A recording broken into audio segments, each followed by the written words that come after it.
नमस्कार, फूड जर्नल्समध्ये आपले स्वागत आहे। आज आपण करणार आहे अंडा करी, झणझणीत अंडा करी। आम्ही आता एका साईड अंडे उकडायला घातले, त्यावर थोडे मीठ घालायचे, म्हणजे त्यामुळे अंडे लवकर उकडतात व चव ही पानसट लागत नाही।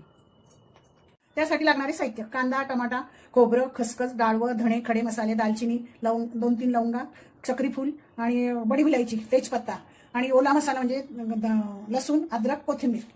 आता आपण सगळे मसाले तेलामध्ये भाजून घेऊया।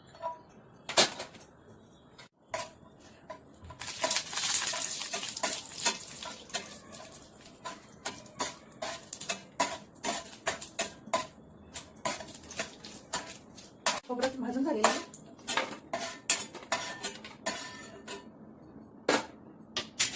आता कांदा,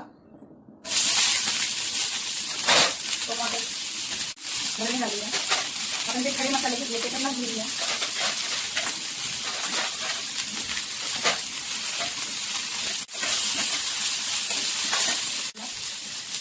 त्यामुळे लवकर भाजले जाते।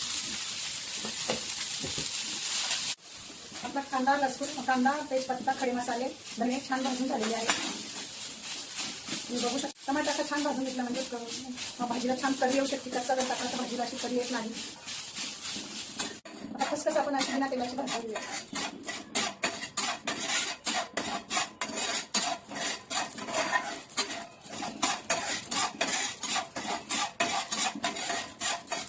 मसाल्यासाठी 2-3 बेडगी मिरची टाकूया, याच्याने भाजीला छान कलर येतो, तरी दिसते।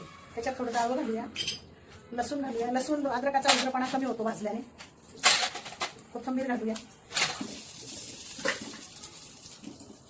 त्याच्यात थोडं मीठ घालूया। आता आपण हे सगळ्या मसाल्याचं छान वाटण करून घेऊया। आपलं वाटण छान तयार झालेलं आहे। आता आपण करी करूया। आपण छान करीला तेलामध्ये फ्राय करूया। मसाले आपले छान गोळा परतून झालेला आहे। आता आपण लागणारे गोडा मसाला, थोडा हळद, घरगुती काळा मसाला, थोडासा चवीपुरता कांदा लसूण मसाला, 1 चमचा घरकुल मसाला टाकूया। यात आपण कुठलाही चिकन मटन मसाला टाकू शकतो, आपल्या आवडीनुसार आपण करू शकतो। अंडा करीला थोडंसं तेल जास्त पाहिजे। मसाला असा छान परतवून घ्यायचा तेल सुटेपर्यंत।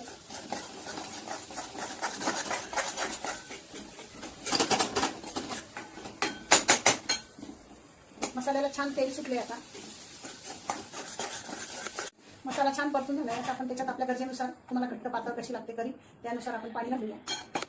तयार आहे आपली झणझणीत अंडा करी। तुम्ही बघताच तुमच्या तोंडाला पाणी सुटू शकते। तुम्ही हाना आता जोरात वरपून।